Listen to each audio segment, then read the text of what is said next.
The presenting sponsor of Moontower Soccer is FVF Law. To find out what makes FVF a different kind of injury law firm, you can visit fvf.law.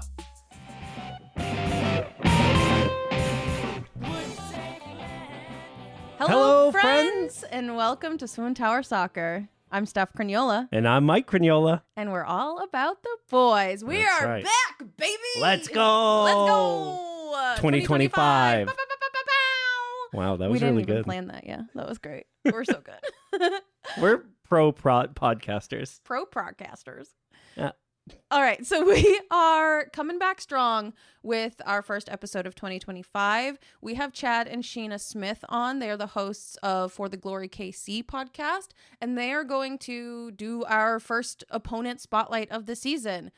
So we're going to preview that match, and then we're going to get into some regular sections. Our new boy alerts. We have one singular fit check, but I promise it's a good one. And then we've got some match moods, some social media standouts, and as always, we'll wrap it up with the man of my jersey. All right, Mike, what do you say we do a little spotlight? Yeah, I would love to. Thanks again to For the Glory KC, Chad and Sheena Smith. Y'all were incredible. Can't wait to talk to you again on the return leg of this match. This Saturday night, we are kicking off the 2025 season, facing Sporting Kansas City, freshly thawed after their CONCACAF Champions Cup match against Miami on Wednesday night. In order to get some insight for our MLS season kickoff, we are joined by Sheena and Chad Smith, hosts of For the Glory KC. You can follow their show at For the Glory KC on Blue Sky and Instagram, and listen wherever you get your podcasts. Yeah, thank you so much for joining us here today. Yeah, thank you guys for having us. We also just learned that it is Chad's birthday right now Yeah, while we're recording. So everyone pause this, sing a little happy birthday. Chad, you'll feel it tomorrow in the air, and then unpause. Yeah. Definitely. Yeah, I'm a bit of a sicko, so I felt like soccer's on brand for my birthday gift. I'll just do some more soccer stuff. We also found out that yesterday, so Wednesday night, the Inter Miami SKC match was the 20th anniversary of Sheena and Chad's first date. And Chad, what did you do? I went to the game without my wife and sat in the press box and froze my butt off because it was incredibly cold. But I did get her permission, and she's really cool and chill, so she let me do it. And I just want to add that on Valentine's Day, he went to the media day for Sporting Kansas City. That's and true. I just felt like it's on par. Like, I feel like chat, like Sporting Kansas City up here, like above my head, and then I'm somewhere down here. So, and in all fairness, I was in Arizona, which I know is what you were going to say. There you go. But originally I was going to be here though on the first, like on Valentine's Day, and you still would have gone. It's totally fine.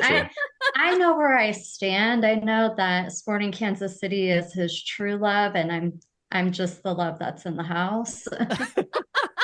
Well, So and dramatic. on the podcast. And that's one of the things that we really love about For the Glory KC and Chad and Sheena is that they are another married couple like us doing a podcast together, because it is a way to make sure we can spend at least an hour together every week. It's so true. And he gets out all his Sporting Kansas City talk in the podcast. So I only have to hear a little bit about it, like outside of the podcast. Outside of whatever happens on a daily basis. Yeah. Well, we love their show. It's great Thank vibes. you. It's a really good mix of like good soccer tactics and then approachable SWOONTOWER content. So you should all check it out. And we're gonna dive into our very first match preview.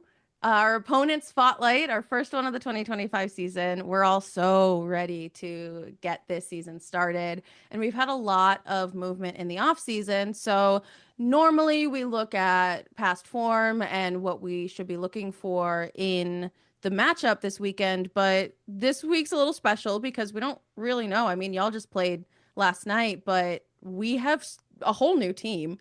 And I know y'all have a lot of new key players too. So we're going to take this as some off-season roster moves and some predictions for what we're looking for. Yeah, kind of to kick things off, I think painting the picture of Sporting Kansas City from a national perspective can be a little bit challenging sometimes, right? Obviously, everyone knows about Peter Vermes. That is the conversation every time Sporting Kansas City comes up in the national focus is, oh, he's the longest tenured coach in MLS. And the way that it's said is not usually from a like, is that good perspective? And so I think that's probably my very first question about Sporting Kansas City is like nationally, people are usually really high on Peter Vermes. And from the outside, we're really high on Peter Vermes. From the inside, what is that like having the longest tenured coach in the league?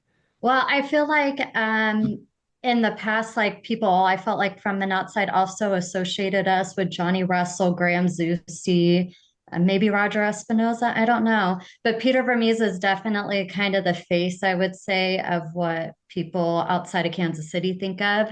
And it's interesting that you said, like, overall, it's a good vibe that you get from him, maybe like a solid coach, because on a local level, anytime like last season we lost a game, it was like Vermes out, fire Vermes.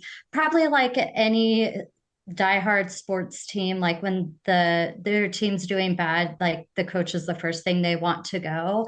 So it's a really interesting because I feel like he has been the longest coach in MLS. And I feel like it last year and like the last couple of years, I had the same mentality. Like he's a good coach, and then as we kept losing season after season, I was like, yeah, maybe he needs to go. And then at some point last year, my mindset changed. I found out ownership wasn't giving him a budget, so he was doing the best he could with like literally having no money.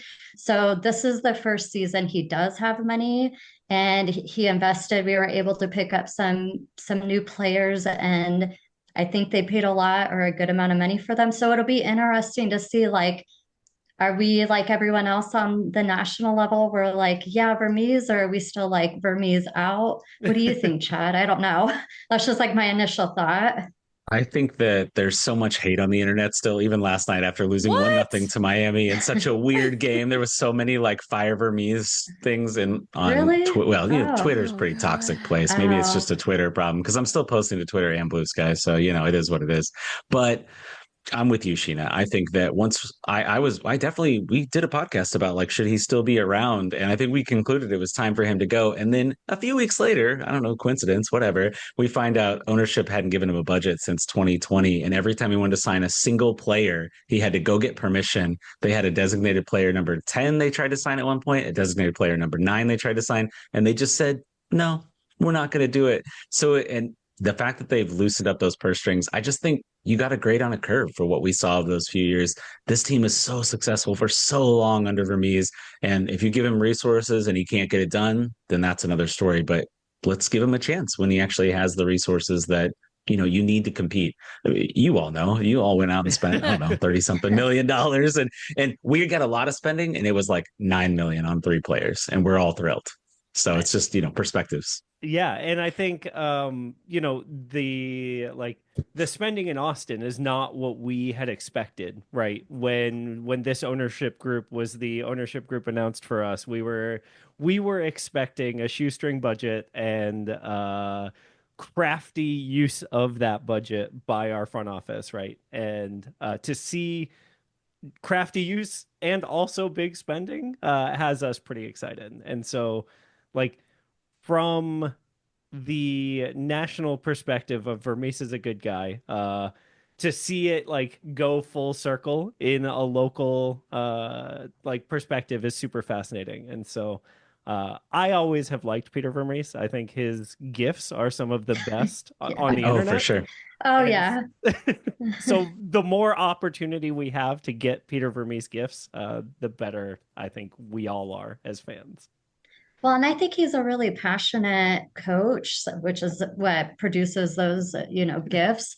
But I think I think it was, Chad, correct me if I'm wrong, the 2023 season where we made it to the playoffs, despite the fact we didn't have a budget. So, like, And hindsight, didn't win a game, right? Until yeah, Like, yeah, we just, Yeah. so it is impressive that he's been able to do a lot with nothing, like no budget. So it is impressive. And I was going to just say, on the flip side, from a national level, as somebody who doesn't live in Austin, I feel like in your guys' off season, I was just like, man, Austin is making all the moves. And obviously, you guys got one of Kansas City's favorite players. I think everybody who's a sporting Kansas City fan loves Ilie Sanchez. So you guys really lucked out and got yourself a fantastic person and player. But I feel like for a while there was like a couple weeks where every day I was like seeing a rumor about a new Austin player. I was like, oh my gosh, why can't we be more like Austin? yeah, we are hanging the banner this week in the house, 2025 offseason champs. It's going to go right on the wall behind us. That's It'll be our perfect. first. There was a point where I think we had just signed Uzuni, and we were having a conversation about it, and I was like, I have already forgotten about Ilie. Ilie like has Yeah. been here for my entire life now. It seems like that was this off season. Also, like there's just like one like banger after banger after banger. Yeah, it's our first big trophy MLS wide, right? We've got two Copa Tejas, and now we've got an off-season championship, and we're really thrilled about it. What are some of the moves that y'all have finally gotten to see that y'all are most excited about? So I think the two big names that you have to kind of keep your eye on is one that MLS fans will be aware of, Dejan Joveljic. He's our new striker. So he came from the LA Galaxy, obviously just won an MLS Cup over there. They wanted to keep him, but their budget situation is a mess. If you're paying attention to that at all, they traded for Sean Davis and had to since cut Sean Davis and pay his contract out because it's such a messed up situation that they're dealing with. So their loss is Sporting Kansas City's gain. He was the first ever, I don't know what we're calling them. I've heard cash first. I've heard RAM, real actual money, but doing transfers between teams in MLS. So $4 million, he comes over. He'll be our starting number 9, our striker. And then the other one to keep an eye on that people won't be familiar with, but I was really excited by the 30 minutes that I got to see in the icy cold last night, is Manu Garcia. He's a Spanish midfielder, comes from Eris, this Greek club that's kind of like right below the top tier Greek clubs. He doesn't have stats that jump off the page, but I'm very hopeful because Mike Burns, our new sporting director, he signed Carlos Gil a few years ago. Carlos Gil, I don't know how to say his name. There's no O in there. And for the New England Revolution, he was the MVP one year, incredible stats, but he had kind of mediocre stats before he came to the United States. So I'm hoping that Manu Garcia can be that. He looked really fun. He was really slick out there. Yeah. So, and he didn't even play with Joveljic at all because he had just arrived less than a week before. So he's playing like on 6 days after arriving at the team. So fingers crossed. Yeah. And if I can just give like a really casual take, he has fun hair. So if you're the type of fan, Chad's like so embarrassed that I said that. No, this is our listeners all just collectively cheered. Yeah, they all perked up. Like you can feel the ears. Okay, awesome. Last night was really the first time I had ever seen him. And I was like, ooh, he has good hair. Like it was I don't even know how to explain it. Kind of froey, maybe a little mullety in the back. I don't know. I don't know what I was looking at. Yeah. This feels inaccurate, this description. Okay. Mullety. Well, he has that thing that all these young people have now where they like shave the sides of their head, but then there's a little bit of length still in the back, but it's not like a mullet. Well, I don't know what you call that. A mullet hawk. No, Okay. that's different. Okay. That's different. The mohawk is different, but this is a look that is pretty popular right now. It's okay. I dig it. Yeah. I will say too, the way I got Sheena to care about Manu was as I was introducing him on our podcast, I said, I need you to Google him right now and click on this very specific image. I was like, I think he's pretty handsome and that people are going to get behind him just because of that. So I saw Stephanie go to Google. Yeah. I could see it. I also feel like it's really unfair. It makes me sound like I only watch soccer because of like the handsomeness of the players, which is maybe initially what got me a little bit into it. But like, I like watching soccer for the sport, not the looks, except for hair. Yeah. Speaking, You can contain multitudes. Yes. It can be both. I say, and the tattoos. I always am like checking out tattoos. I feel like there's something else because on our How many podcast, big cat tattoos do the SKC players have? Because Austin I don't know. had a lot yeah, of big cat the tattoos for a big while. cat tattoo is 1.0 Really? for Austin. Yeah, it is a lot. They love their big cats. Can we talk about Sallói's mustache, please? Oh my gosh, it's so awful. There's What is not, the local narrative on the I mustache? don't know. I only know my narrative, but I'm not a fan.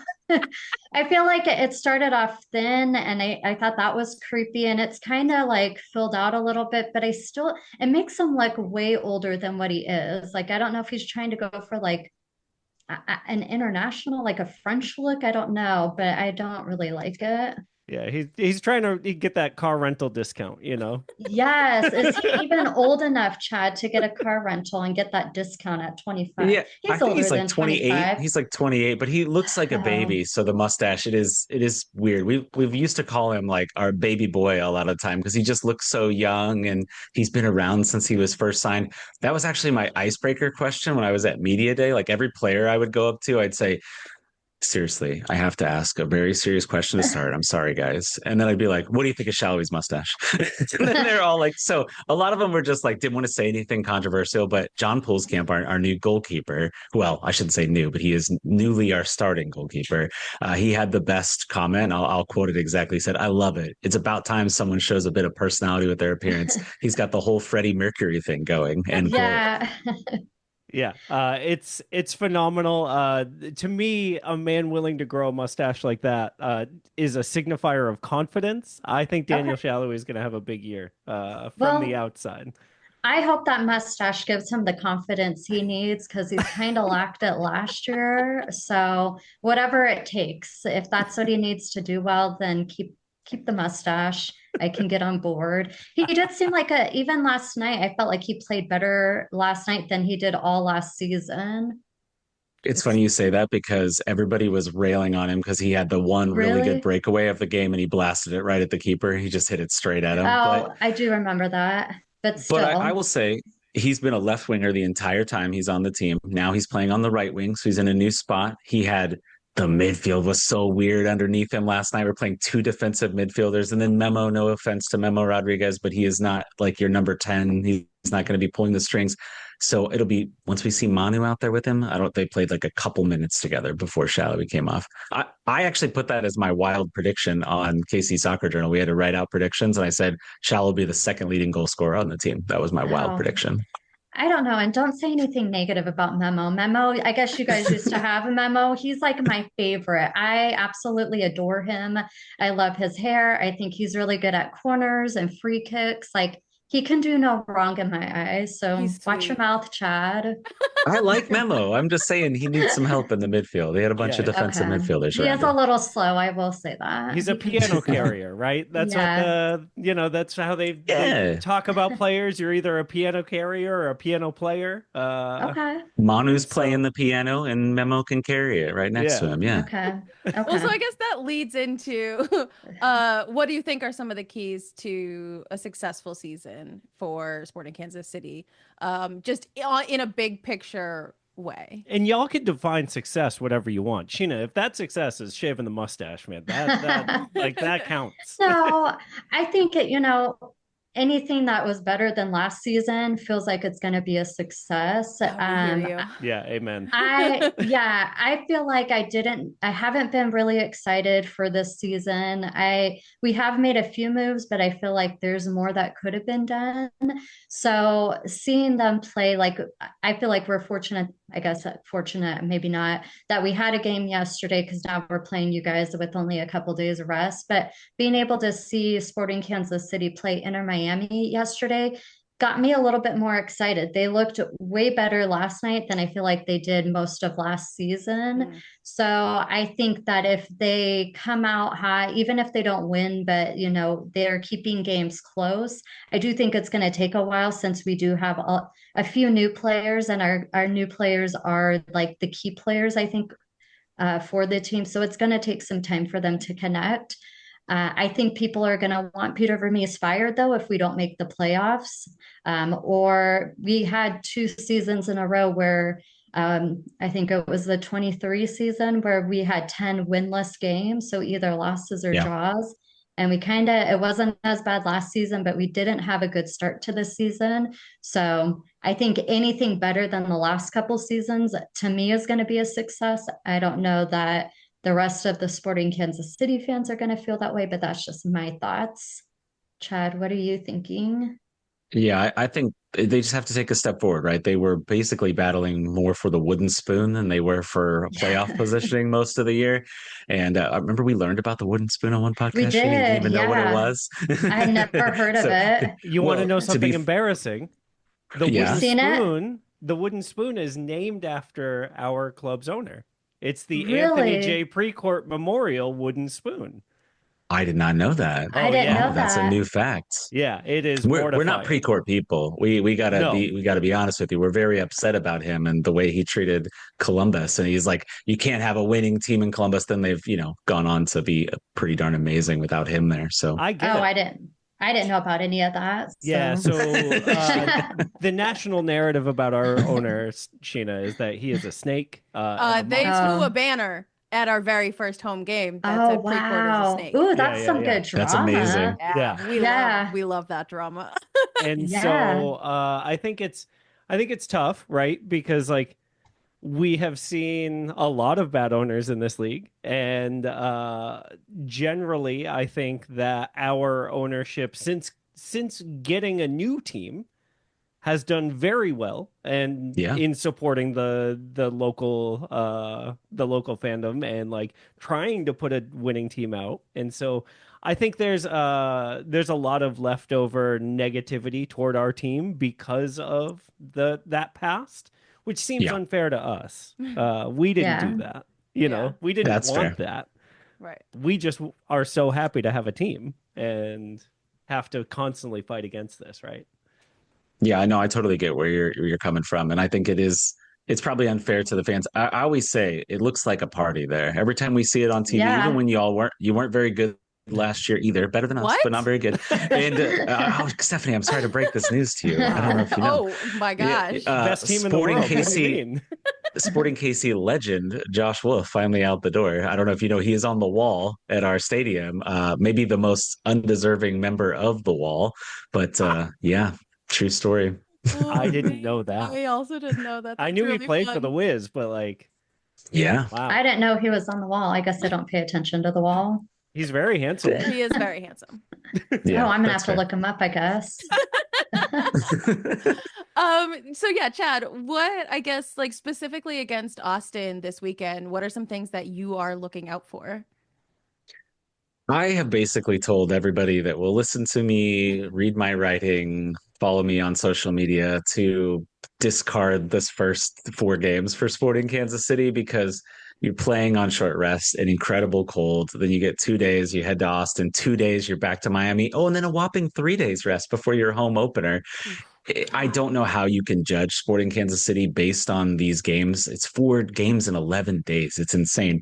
But it'll be a blessing in disguise. Once we get ourselves eliminated from the CONCACAF Champions Cup, we won't have any other competitions to play, and we can focus on MLS play, and we can really turn things around.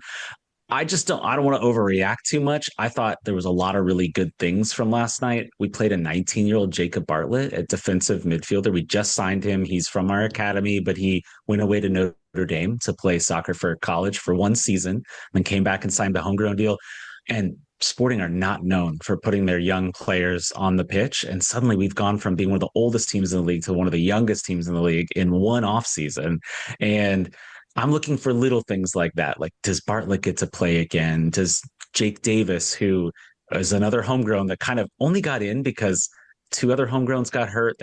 Two other right backs rather got hurt. They tried a homegrown ahead of Davis. He did terrible. And then Davis was the fourth choice at right back. And then he broke in as our starting right back, but he's really a midfielder and he's far better there. Will they put him back in the midfield? So I'm looking for little stories like that. Of course, I want them to win. It would be amazing to get results on the road on 2 days rest. But if they don't, I would just tell, well, your fans don't care, but like the Sporting fans, don't panic, guys. Don't panic. Don't yell "Fire Vermes" at me every time I send a tweet quoting him what he said in the post-game presser. I also just want to add, Chad didn't mention names behind like those players that Jake Davis eventually got the starting position for. An injured Graham Zusi is one of those players. So he did really good at right back. He, towards the end of last year, played in the midfield, and I would say he's strongest in the midfield. So it'll be interesting to see where he plays for Austin this weekend, if he's on the right back or in the midfield. I would like him not to play against us because I remember Jake Davis's absolute rocket of a goal in Austin last year that really broke my heart. So if I don't know, maybe they'll rest him for CONCACAF Champions Cup and really go for it. I think you're dreaming. I think he's got tireless legs. He will run nonstop. He never wears down. It's like, did they even rest him? Last year, I don't remember him ever having like a rest day. Sure, he didn't play every minute of every game, but he definitely played a lot of minutes of a lot of games. And yeah, he short rest doesn't matter. He'd be out there. They'll rest some of the old guys, but we don't have a lot of old guys anymore. We only have 5 guys that are 30 or older. It's kind of wild how quickly things have swung. Yeah. I got to tell you, that's not always a recipe for success. I can tell you from recent Sporting Kansas City seasons. Oh man. Well, I'm really excited. I know that like it's a long season and whatever happens in the first match isn't what's going to happen for the whole season, but like there's so much excitement, I think, for Austin, definitely. I know, and I can feel it from y'all as well for SKC. Like there's just something in the air this year that feels like exciting. Yeah. I've listened to probably 100 hours now of Soccer Wise previews with all the local podcasters. Oh my gosh. And every team is going 34-0-0 and every team is winning the cup, every cup. And so I can't wait to see who's right about this. Is this vibe something that is captured locally? Is this the narrative around the Sporting Kansas City fandom right now? I think it's starting to get there. I think most of the offseason, we had nothing happening. I mean, most of these big signings happened in like the last 3 weeks, maybe month.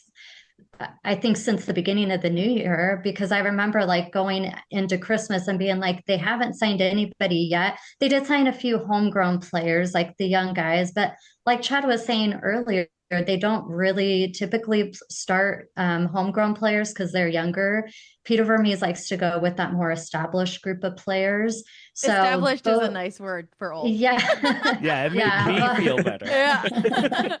Well, I'm established as well, but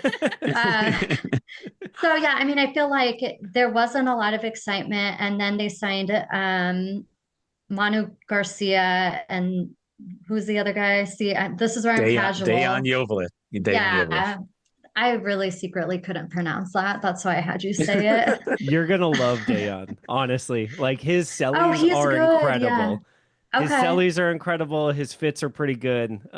His hair needs like a lot of work, but the sellies are great. Hair, I feel like it's just buzzed, right? That's what I'm saying. Yeah. Okay.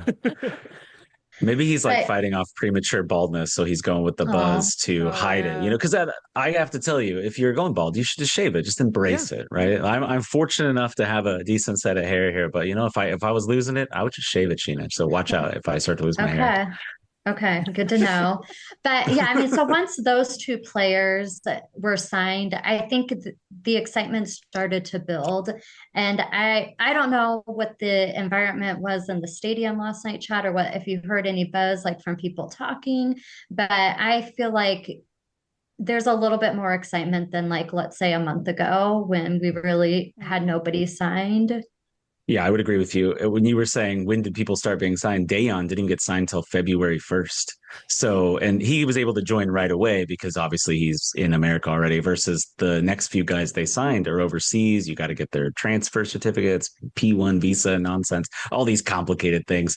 But they're here barely. Like Shapi Suleimanov is another guy we didn't mention.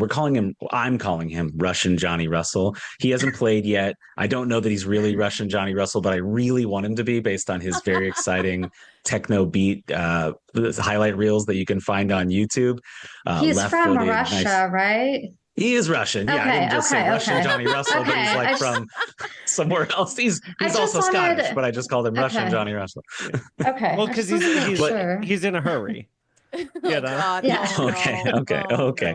But I would say, as far as the fans, like it's overwhelmingly negative, and I get it, right? If you're not paying super close attention, you're not into all the little nuance, then it feels like nothing good is happening. And then you see, I can't tell you how many people were like, "Look at what Austin's doing. Why can't we do what Austin's doing?" I was Making all these like big Yeah, you were saying it on the podcast. Sheena at one point said, and she tweeted at the SKC admin saying, "No more tweets unless it's a signing." And I was like, Sheena, they have to promote other things. Like, what are you doing from our they podcast needed a account? Signing desperately. And I didn't even realize. Yeah, I didn't even realize it's only been since the beginning of the month that they announced really the first big signing of the season. Time just feels like forever nowadays. So I don't know. That's wild.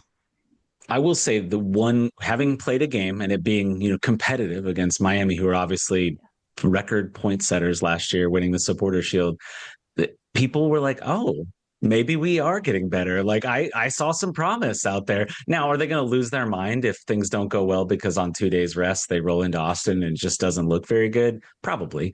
But again, we're going to be patient. We're going to be patient. I think the people that are paying attention, the people that are listening to podcasts like yours and ours, they know to give it some time. Well, and honestly, like that's one of the things that we're really excited about these opponent spotlights for, because like you can look at the record and say, yes, SKC lost on Wednesday night, but that doesn't really tell the whole story. Like your track doesn't, like your form doesn't say everything that when you're really watching like the team is saying. And so it's been really fun. We did some of these last year. It's so fun to learn those little nuances, what to look out for, and to get a little bit more of the because even the national pundits don't have the level of nuance or like the time right. to have nuanced takes on every single team. So it's really cool. Thank you guys so much for giving your perspective and like letting us in on a couple of those little secrets. It's been cool to get to learn, and I'm really excited for Saturday. Yeah. And Chad, you mentioned that y'all are on Blue Sky. Where else can people find For the Glory? Yeah, so if you search For the Glory KC, it's pretty much on all the main stuff. I don't do TikTok because I feel like I'm too old for that, but we do have we do have a Twitter account. We have Facebook. We have Blue Sky. We don't have Facebook. Oh, well, my account got hacked. I thought Sheena was still managing it, but maybe not. It won't let me in, so we don't have Facebook. I learned the hard way, so we've lost our oldest audience members. I'm so sad. But I will say really quickly, if you want to follow just like things in general around Sporting Kansas City, KC Soccer Journal is our website that I'm one of the editors on. We put out a ton of content over there. We have not just our podcast, but if you want to go more in depth, there's deeper podcasts. There's so much good stuff out there. But if you go to the KC Soccer Journal, you'll be able to find pretty much everything. Awesome. Thank you all so much for being here. We really appreciate it. And best of luck on your season. Every match except Saturday. And the return leg when we play again later in the season, I assume as well. Also that. Yeah. We'll talk to you before that one again. So. Yeah. Okay, sounds good. Thanks, guys, for having us. Thank you so much for being here. Yeah, thank you. Thanks so much, Chad and Sheena, for coming on and chatting with us. It was so great to have another set of balanced takes. Yeah. We got some hair. We got some tactics. We got all the good stuff. Yeah, it's cool that they do Moontower and SWOONTOWER for Sporting Kansas City together at once. Mm-hmm. We like that. Yeah, we love that. So we're all really excited about Saturday. And part of that is because of all the great things that happened in our own off season. So if we So what if we take a little ad break and then talk about that? I love that. SWOONTOWER Soccer is brought to you by our friends at FVF Law, the official injury lawyers of Austin FC. FVF is a different kind of personal injury law firm dedicated to community, transparency, and client education. And they have their own podcast called Summary Judgment. Check it out wherever you get your podcasts. You can go to FVF.law to find out what makes FVF a different kind of injury law firm and why understanding your legal options can dramatically change the outcome of a case. Once again, that's FVF.law. Our premier sponsor is McGuire Woods Consulting, helping clients in the public affairs space from lobbying at the local, statewide, and federal levels to digital and communications campaigns across the country. McGuire Woods Consulting has offices in 10 MLS cities, but only advertises on this podcast because we're going 34-0-0, baby! Best team in the world! Contact our friends at McGuire Woods Consulting at mwcllc.com for more information. Was the Moon Tower After Dark the last thing we did? Yep. I was so confident on that MWC LLC. And then I think my favorite moment of that show, if y'all haven't listened to it, go back, it's a good one, is when I tried that and I was like, oh God, I did it right. I nailed it. And Landon just looks at me and goes, you did it wrong, Stephanie. Just, you did it bad. You did it bad, Stephanie. And oh, what a joy that episode was. You know what's a joy for me? New boys? New boy alert! Bow, bow, bow, bow, bow. Okay, we've got a lot of new boys. Many new boys. We're going to start with Superman? Yeah, he's Superman. Oh gosh, he is super. Brandon Vasquez has joined the team, our new number 9.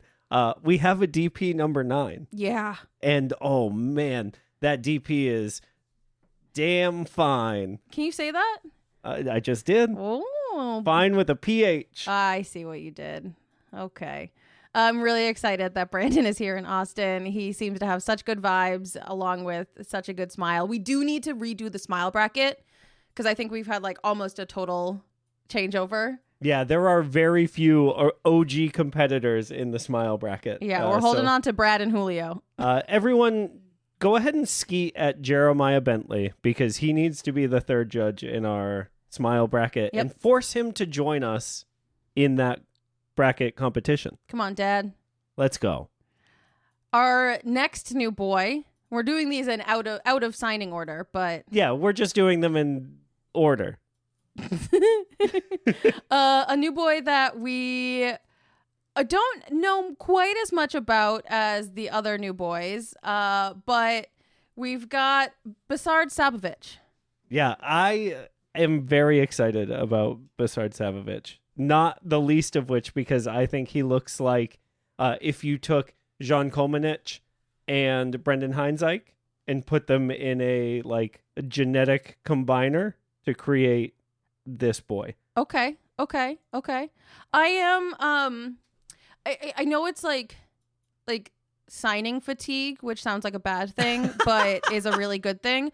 But he is one that I'm really excited to learn more about. Oh, sure. Yeah, the intrigue. Yeah. Well, and just like because I haven't done all the sicko research that y'all have done. Sure. I think the least about him and maybe our next new boy, Nico Dubersarski. Besides the fact that he's so cute. Nico is 20 years old and he's from Argentina and he already loves America. You can tell he's been wearing his Argentina colored Nikes all over the place. He's so cute. Him and his girlfriend have been taking pictures all over Austin. They're clearly soaking it up already. Yeah, I'm really, really looking forward to what the two of them bring to the team. I know what Vasquez is going to bring. It's going to be goals. And I know what Ilie Sanchez is going to bring because it's a new captain. Yeah, he is going to bring a rad ponytail. He is going to bring some real Jesus vibes to the team. He looks like he's here to welcome everyone into the house of worship that is Q2 Stadium. it feels like he's gonna bring adult vibes Yes. to the team, and I'm excited for that. I know that it's crazy to have a completely new player named captain, but it feels like he's been at every single media event, like availability, press, fan availability event. He's been very visible. He's clearly been in all like the videos and the social media nuggets. Like he's clearly a standout leader and a human adult. So I can't wait to see what he does. Yeah, I think it's great that we have a bilingual captain who like clearly can bring all sides of the locker room together. Super, super excited. And as y'all heard on the For the Glory interview, he was a fan favorite everywhere he's been. I know at Kansas City they didn't mention this, but he coached their academy while he was playing, and he coached their unified team. Yeah, no, he's a gem. We're so lucky to have him. Oh my gosh, I love him so much more now even than I did before. Wow. You've got a note on two new boys. That's right. These are Danny's 2 new ear piercings. So if you look at the Austin FC roster page on their website, austinfc.com, you will note that Danny has so many earrings now. When you scroll to his picture, this is a man with 4 earrings. Yes. And let me tell you, that bodes well for his confidence. Agree. Because you can't have that much stuff hanging off your ears and not score and like distribute and assist and be amazing. So I'm predicting an even bigger year for Danny than anyone else. Okay. I love that. I love that confidence in his confidence. We have one final new boy to talk about, and we saved this one for last, even after Danny's 2 new ear piercings, because we went to his welcome party last night at the formerly known as Captain Morgan Club area. And this is Mirto Uzuni. Yeah, our new Albanian goal-scoring machine, who only came here to break records, score goals, and work. Yeah. This man is like dedicated. All of his answers in his press conferences were about like, my job is to make the fans happy by scoring goals and winning, and that's all I care about. And oh my God, like, what a vibe. But it can't be true, right? What do you mean it can't be true? Well, like, that can't be all he cares about. Oh, no, it certainly is not, because we have seen that he cares deeply about the fit. And so we have our first fit check of the year already. Now, we were excited because this man showed up at a press conference. Yeah, like an introduction press conference. Yeah. Wearing a tuxedo jacket. And pants. And just tuxedo jacket and pants and a white t-shirt. And we said, oh, that's a man who knows how to dress himself. So we had to do some digging. Yeah. And we enlisted the help of some friends at the welcome party who gave us some unique crumbs. I guess we'll steal a North End podcast term bit and we'll drop some crumbs here. I really was inspired by Rush Talk, where all the girls intro their outfits, which Mike had never heard of before, but sorority Rush Talk, to be clear. Not the band Rush, not fast people TikTok. No, the like sorority, when they're like, my dress is this, my shoes are this, my bracelet is this, I'm doing this, and then people like add up how much all their stuff costs, which is what we did for Mirto Uzuni. So, based on Zach Lyon's incredible photo work, we were able to zoom in on his watch. Yep, which was a Rolex Datejust with a Jubilee band. Those go for about $16,000. Thank you massively to PJ for, I thought his jewelry was Kendra Scott, because, you know, you Club would. sponsor. Austin. Nope. It is Van Cleef, a thing that I had never heard of before, but you know who had heard of it? PJ and also Capricia, because she wore her Fan Cleef ring. Amazing. To match Mirto. So, we've got some Van Cleef fans in the house. So he was wearing the vintage Alhambra necklace in green, which goes for $10,300. And then 2 vintage Alhambra bracelets, one in black and one in green, for $5,300 each. So another 10,600 on that. Also a shout out to Chap with a nose of steel, who was able to identify both the fragrance that he was wearing, which was a Louis Vuitton fragrance. Goes about $300 a bottle, roughly. And the shoes he was wearing, which were Balenciaga sneakers. Usually about $1,300. I couldn't find the exact model online, but about $1,300. Also, shout out to Chap, because I didn't know who made this tux and said if anyone is going to know, it's going to be Chap. And he couldn't quite place it. So he just straight up asked Mirto. And he said, who's your tux? Who made your tux? And apparently it is a custom Albanian tuxedo. So custom made in Albania. We have no idea how much that costs. But if you are keeping track at home, that is $38,500 without the tuxedo or his shirt, which is probably a $200 white t-shirt, knowing, guys like this. So that's almost $40,000.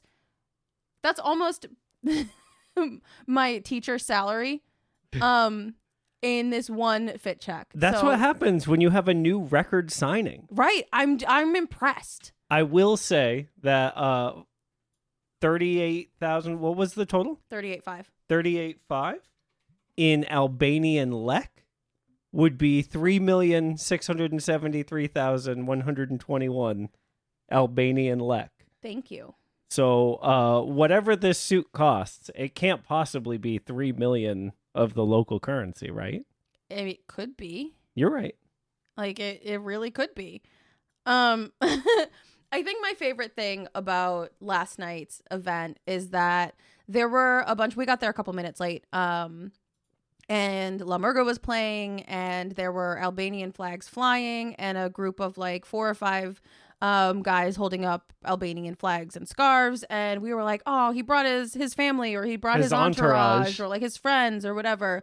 All these Albanian folks who are having a great time. And they start playing this Albanian national team song, and it's a bop. Albanian music slaps, is what I learned last night. No, those were just random Austin Albanians, yeah. The Albanian community came out in force last night for Mirto's unveiling. And what an incredible... It's so fun. It's so wholesome. Like, getting to see that and getting to see someone like from your country represented in a place where you probably feel like your community is quite small, and now it's everywhere. Oh, it makes me want to cry a little. Yeah, it was sweet. It was so fun. And for Mirto too, it must feel so nice to like know that there's a community of Albanians around. Yeah. It was really amazing, and it was so wholesome, and I'm just so stoked for this year. It was always, it's always so good to see Austin FC fans having fun, but like, I don't know. This season feels different. It feels big because of all those new boys. Yeah, I've also never seen a player sing along to any song at like any of these events. So to see Mirto singing along to the Albanian song, like full voice, right, was really cool. Yeah. For a man who's come here just to score goals, break records, and work, it seems like he might know how to party. Yeah, that is true. So this kind of brings us into the match mood a little bit that I wanted to talk about, which is, I think, the 2024-2025 offseason. First of all, we won it. Yeah, we did. So congratulations, Austin FC, on your banner, your trophy of 2025 offseason champions. Well, we deserve it. But like, the club itself has really been on like a charm offensive almost. It feels like we've done a lot of work to drive fan engagement and like club connection again in a way that I don't remember since the club was announced. No, I don't think so, because there's been so much focus on the fans and what makes them special. I mean, we got that kit release the video, and to see so many faces from La Murga and LV and Anthem, and like getting to see so many people who are the heartbeat of this club. Like they really acknowledged it in a beautiful way, even with Matthew McConaughey.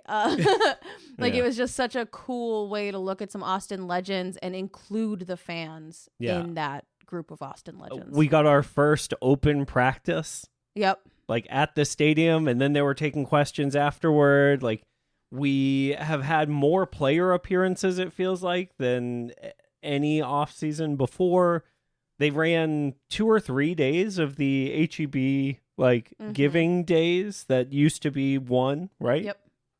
Like the new coach met with the supporters before the season after he was announced to share that no, we're gonna work and we're gonna win and we're gonna change the way things have been around here. Like it just seems like the club is really trying to reconnect with the fans and lift up some excitement before this season, and it worked for me. Oh, it's working great for me. I'm hype. I'm ready. Yeah. So I don't know. I'm super pumped on the season. I'm really excited. And then we got to watch a couple of the matches while we were overseas in Spain. Yeah. And I think it would be uncharacteristically poor work from us if we didn't talk about Alexander Svatak almost destroying Diego Fagundes. I have goosebumps. I have, oh my gosh. And then so whoever spicy. Took stills of the video and went frame by frame on them, just to watch Diego cower after starting this fight, that he is going to lose. Yeah, I think he didn't realize quite what he had bitten off. Yeah. Until it was too late. And then, who saved everyone from jail time was Ilie Sanchez. Yeah, I saw that. That's why he got the ban. That's right. He knows how far to let something go before... And he knows how hard to hug. Do you see the hug? Yeah. The fierce, you're right. violent hug. Strong hugs. Strong hugs. So yeah, I thought I was listening to a season preview earlier today. Did they talk about that? The preview was from Total Soccer Show. Okay. And they do this bit where they have a quote unquote very specific prediction for each team. Okay. And this year's very specific prediction for Austin FC is that there will be a 7+ person brawl at one point in the season. Okay, is that I need some more specifics on their specifics. Is that 7 Austin FC players, or maybe 4 Austin, 3 someone else, or 3 someone else, 4 unclear. 4, okay. But if I were a betting man, I feel like this is a team that is coming together in a way that it could very well be 7 Austin players. Okay, name the 7. It'll depend, right? But I will. Okay, it's Svatak. Yeah, guaranteed Svatak Danny. and Biro and Danny Biro. are in the middle of it. Biro, once he's cleared from jail for murdering Ricky Puig. Oh, yeah, you're right. So I also think Diego Rubio, if he's out there. If he ever plays. Yeah. If he ever plays. I definitely Uzuni. Oh, sure. Uzuni's going to mess things up. I think Owen is going to get really spicy. If he's out there, he's going to be wanting to brawl. That's going to be Julio. Julio's your 7th because he'll probably have started it. Oh yeah, and that's honestly so I was thinking that we've talked a little bit about that the armband and how the new 2025 rule that only the captain can talk to the ref makes it really difficult to make a keeper captain. Even though Brad absolutely is the heart and soul and captain of this team, he doesn't need an armband for that. I hope he knows it, that we all think it. And then I was thinking about Julio, because Julio is kind of second in line for captain status, but he might not start every game this year. Sure. And what I'm excited about is him not being captain, because it lets him fight. It lets him roll someone off the pitch. A captain can't do that. A captain can't pick someone up by the butt and roll them off. They shouldn't. They shouldn't. But now Julio can and should.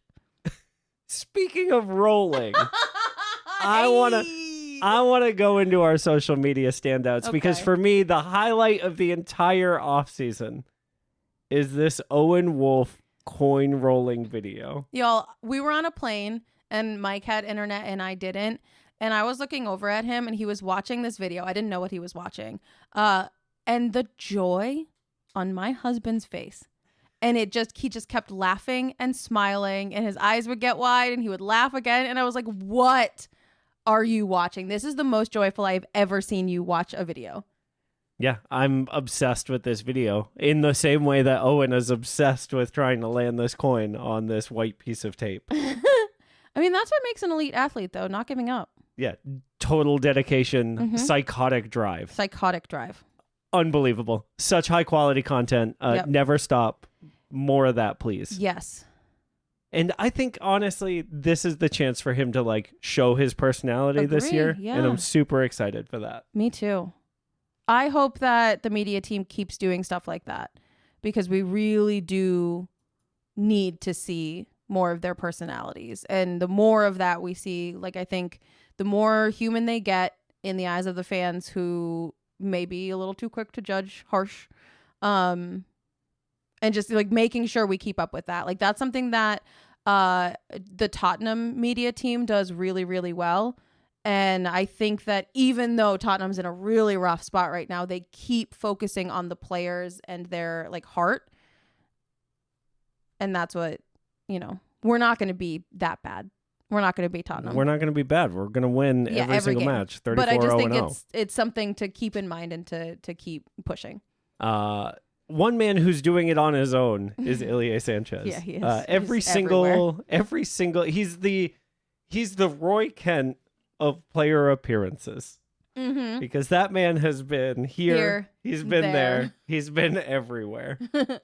Whether it's the hospital or Kendra Scott or open training questions or media days, it doesn't matter. Where are you right now? Pause the show. Look around. Ilie Sanchez is there. When there's one set of footprints, it's because Ilie carried you.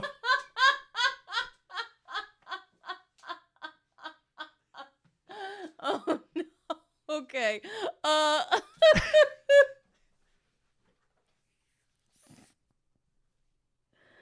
Anyway, also a social media standout was Mirto Uzuni on a plane. Yeah, so for folks who don't know, there's a rumor going around that Mirto Uzuni is afraid of flying.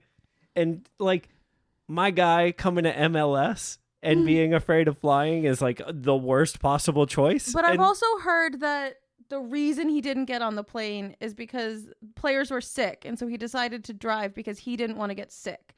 I didn't hear about that. That, like, it's not like he was afraid of flying. It was like, you know, I was afraid of flying with them because I didn't want to get sick. That makes sense and makes this way less funny. I know, but I did also want to be a good journalist. Yeah, no, you're better than me. I was going with the rumor. I will say in his introductory press conference, speaking of people who go with rumors instead of being good journalists, Jorge Iturralde asked him, hey, how are you feeling about all the flying? And Mirto was like, I mean, I flew here from Spain. And then Rodo said if he had to swim, he wouldn't have made it. Which, like, oh my God. So perfect. He can't swim. That's what we learned. Thanks, Rodo. That's the takeaway. Mirto Uzuni can't swim. Pass it on. Tell your friends. Okay. Steph, we need to go to bed. What is the man of your jersey this off season? Oh God. You know what? The man of my jersey this off season, I have so many to choose from, but I am gonna go with my land mammal, Mirto Uzuni. Let's go. Because I have never been so jazzed for a player to break records than this guy. Like, he brings joy, he brings passion, he brings dedication, and he is gonna bring goals.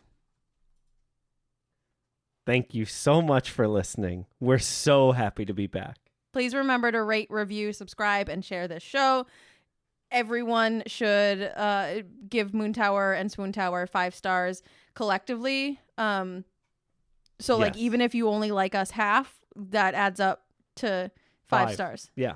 Also, this is now the perfect time to join the Patreon because you can double dip on the rewards in really close proximity to each other. So you get last year's cool socks, and then whatever the cool package this year will be, that's your shot. That's the move. Do it now. If you are looking to maximize your donation to the show, now is the time to do it at the patreon.com/moontowersoccer. We are so grateful to you all for listening. We are so excited to see you all on Saturday night, tomorrow night. We love you. Bye.